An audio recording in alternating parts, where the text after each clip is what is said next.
All right, I'm getting ready to watch episode 10 of season 4 of Attack on Titan. That's the final season of Attack on Titan. Back in episode 9, we got a little bit of insight into what went on during that 4-year time jump. We kind of understood how it is that this sort of alliance or this collaboration between Zeke and Yelena and the people, the Eldians of Paradis, kind of developed against Marley. And then we also saw that it was a little bit of a rocky road. It's still an uneasy alliance with a lot of mistrust going on. And we also got to see a little bit of the fallout of Sasha's unfortunate demise, her murder at the hands of Gabi. Still waiting to see how Gabi's story plays out. I don't know where they're going to take us in this next episode. I don't know which direction they're going to go with the story. There's plenty of ways they can. The only way to find out, well, I'm just going to go ahead and get to the episode. Oh, and we're back with Eren talking into the mirror after giving himself a haircut. And I guess Eren is locked up because he went rogue. Like, they can't trust the guy.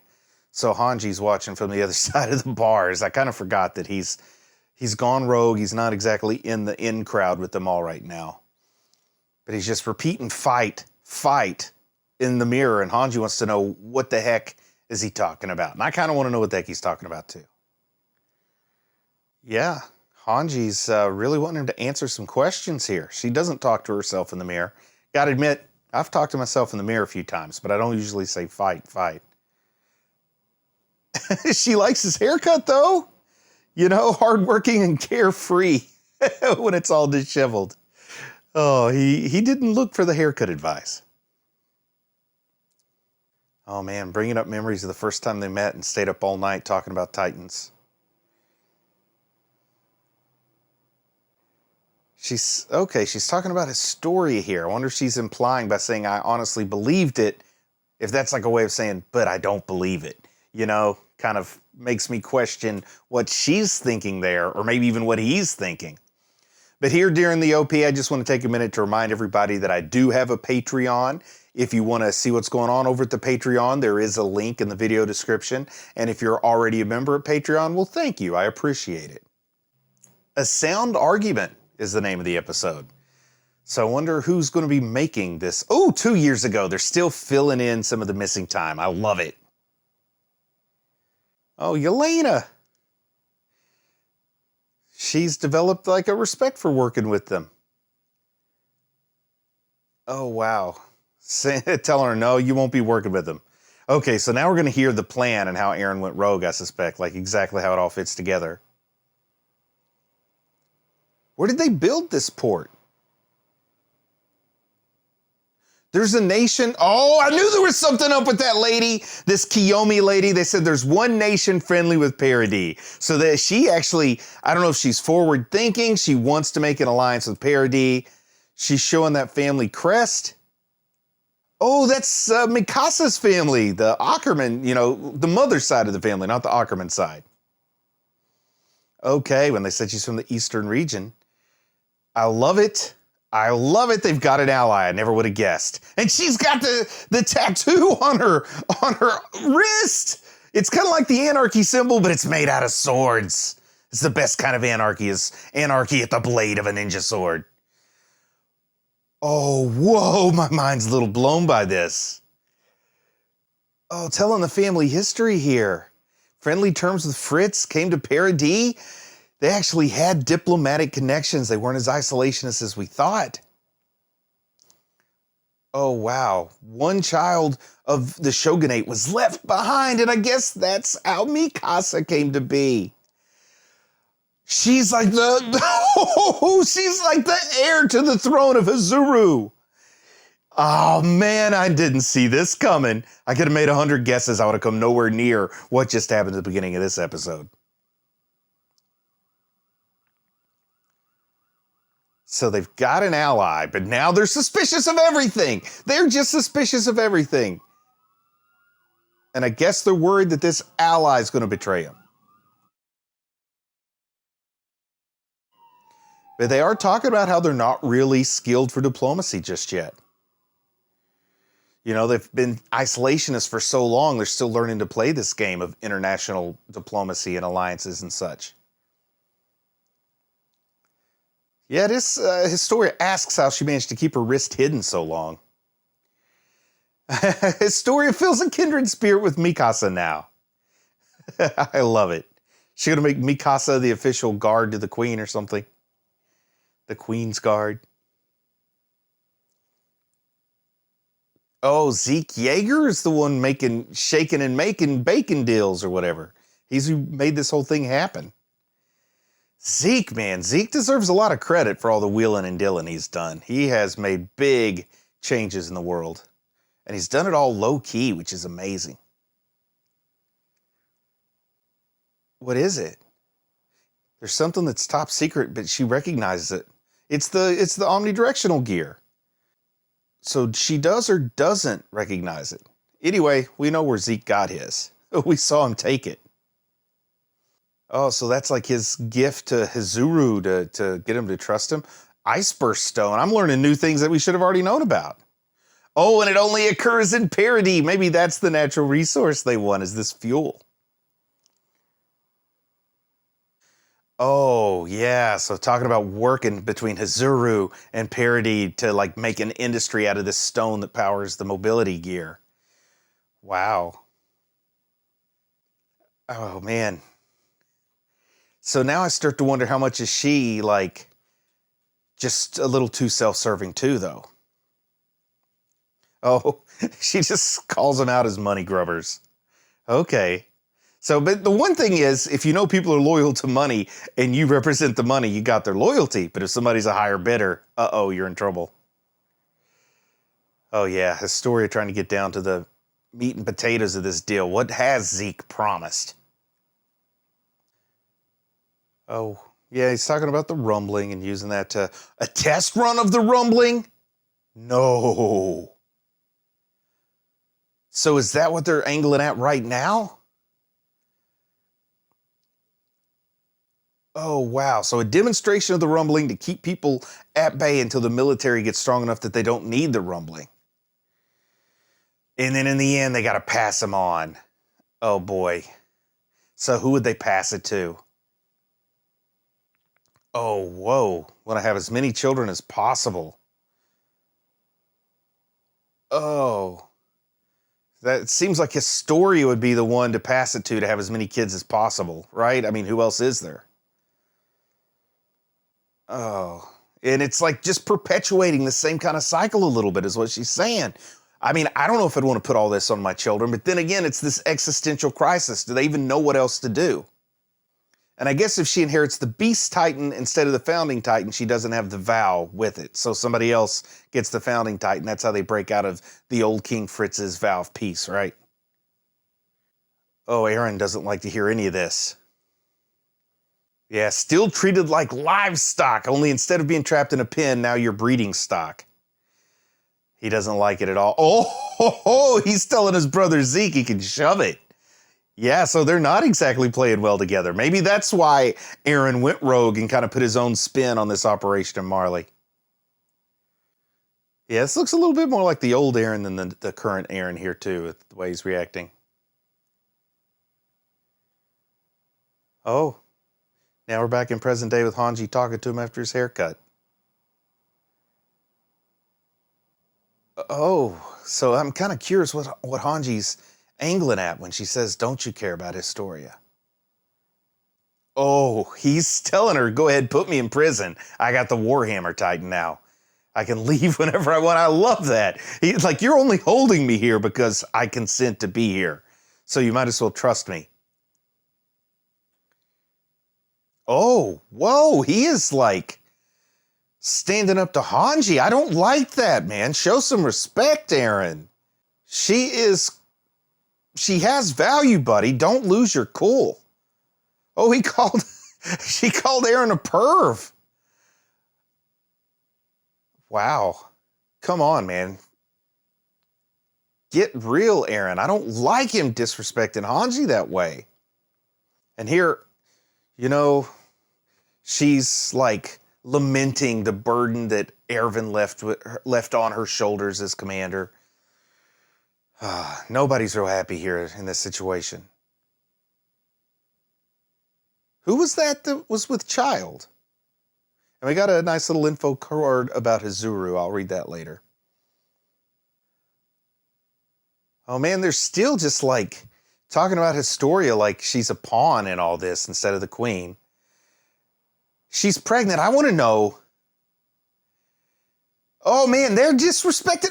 Everything's falling apart that they worked so hard for in the first 3 seasons. They're disrespecting Historia and her role, and they're treating her just like they treated the old King Fritz, who was a fake king, not the real King Fritz. I'm curious to know who fathered this child with Historia. Like, super curious. If it's a baby girl, will she name it Amir? That would be cool. Oh. So are they talking about the guy who they think fathered the child? And it was the queen who approached him instead of the other way around. I like this. This is a good story. Like bringing the farmhand into it, but is he really the father, or is he just like a cover story? Oh, and she thinks that'll keep her from being a Titan. I thought she was supposed to have as many kids as possible anyway. It was part of Zeke's plan. I don't like these new military leaders are seeming just as bad as the old nobles were, and it only took a couple of years for them to get that way.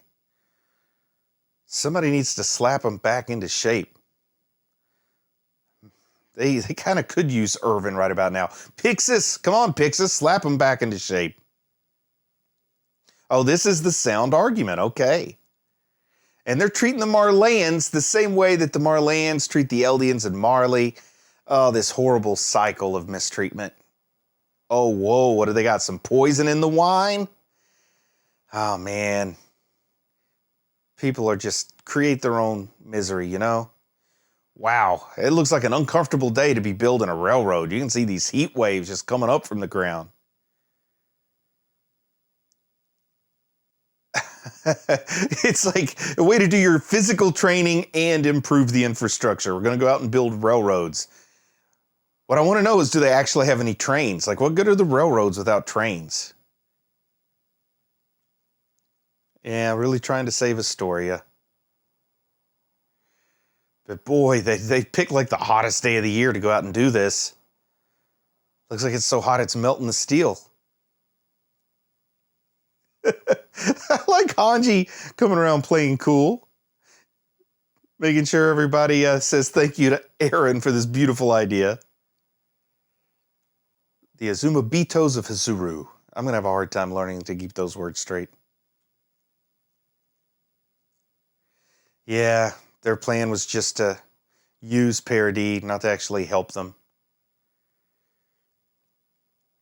Looks like they are backed into a corner here with what Hanji's saying. World War Paradis is inevitable. Nobody wants to sacrifice Astoria, though. Yeah, he's going to come up with another plan. It might be a stupid plan and it might not work, but he'll come up with it just the same. Man, this is why Armin's my favorite character. He's the only one talking about the realistic peace that this world needs to come to terms with to save itself.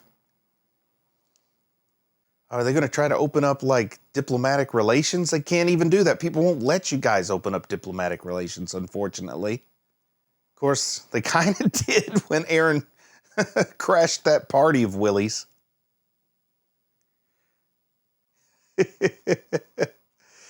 Oh, happy to get some Marleyan cuisine, Sasha.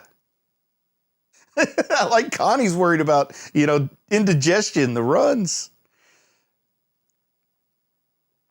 So is this their version of a train here, chugging along?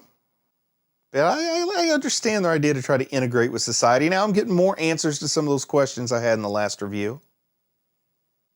Man, already thinking about passing down the Founding Titan. That is kind of the crummy part about that 13-year time limit. You really got to start to deal with and face and accept your own mortality pretty early. Oh, trying to get Mikasa to become a Titan. I don't think she's interested.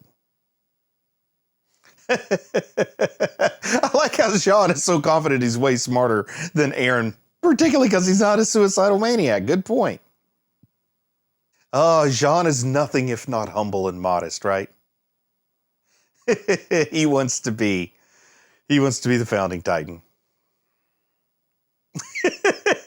I like Connie's counter-argument. If you're so great, we don't want to lose you in 13 years. We want you to stick around forever like Zachary. Connie wants to inherit the Titan. Sasha doesn't like that. I can get it. It's her best friend. And of course, it takes your best friend to call you an idiot. I just so love the camaraderie that this group has formed over these years. Just makes it hurt so much more thinking back to, some of the tragedy that happened in episode 8 and what I'm sure lies ahead. But I just love the sense of community that these kids, they still seem like kids in my mind, have built up since their days as cadets. An idiot's not fit for the role. Throwing that idiot right back at her. He's saying that with fear, though. Like, there's fear in Connie's eyes as he calls Sasha an idiot, because she could flip out on him. He's in fear for his life, I think. Yeah, Eren doesn't want any of them to get it, because he cares too much about him. Yeah, you're all important to me, so I don't want to curse you, and he knows firsthand this is a curse. So he's going to give it to Flegel. Flegel needs to be the founding Titan. I called it here first. Flegel needs to inherit the founding Titan.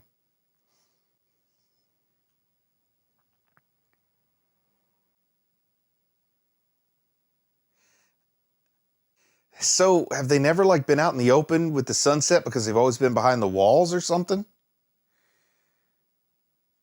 Or are they just trying to cover up their own emotional flush in their face by blaming it on the sunset? It's a pretty scene, though.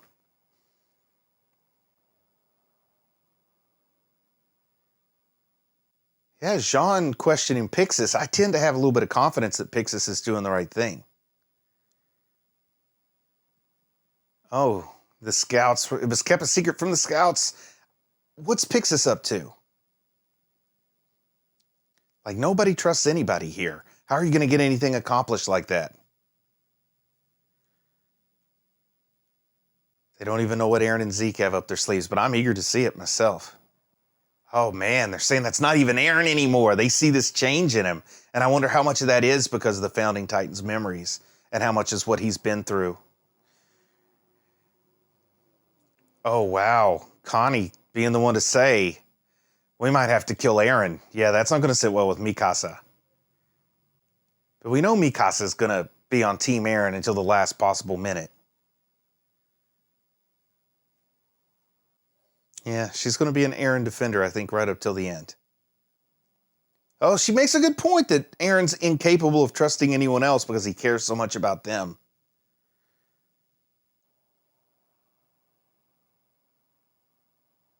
Yeah, Jean's making some good points here, talking about just how much Eren's changed since season 1, basically. And I mean, we've all seen it, but it happened so abruptly between the end of 3 and the beginning of 4. It just seems sudden. But you got to remember, they've been around him for, the whole time. They didn't have a 4-year time jump. So it may have crept up on them a little bit. Oh, Connie's just calling Eren out for not getting emotional over Sasha's death. He laughed? I don't remember that. I definitely wasn't laughing when Sasha died, Connie. I'm with Connie on this. I don't like the idea of laughing when Potato Girl died. Has he gone mad? Is Mikasa going to realize maybe Eren's gone mad in some way? He's been broken just too much? But yeah, with Eren and Zeke working together, I think there's nothing anybody else can do about it. Oh man, they're talking about sneaking in and taking Eren's power without his permission, basically. Turning somebody into a Titan and getting him to eat Eren while Eren's unaware. I mean, because there's no way you could do it if he sees you coming. Man, his own friends are talking about undercutting him. That is dirty. That's absolutely dirty. I do not endorse that. But man, the double dealing, the political intrigue, it's all getting ratcheted up to 11 here in episode 10. And, finding a little bit out about Parady's potential ally, but maybe not in this Hazuru, this other nation where, the lady, I said she was up to something, particularly the way she knew to leave before things got all deadly in Liberio. But they don't even trust their allies. They're wanting to be used from every direction. They can't even trust their own kind of military leadership. They don't have any confidence in Historia. Everything's a mess here. And even when Eren's own friends are turning against him, And Connie does make a good point. If Eren laughed at Sasha's death, that is something that's going to be insurmountable. But they're not going to accomplish anything but self-defeat unless they all get on the same page, find a common cause, and learn to work together. But are they capable of that? Well, I think it's going to take some kind of tragedy or unexpected event to make that happen. Will it happen? Probably. I'll just have to wait and see when and if it happens. But having said that, I just want to say that I'm proud of you for watching anime, and I'll talk to you again soon. I just want to say a big thank you to everyone who supports the channel on Patreon. It really means a lot to me. If you think you might be in a position to help the channel out over on Patreon, well, there is a link in the video description. Thank you.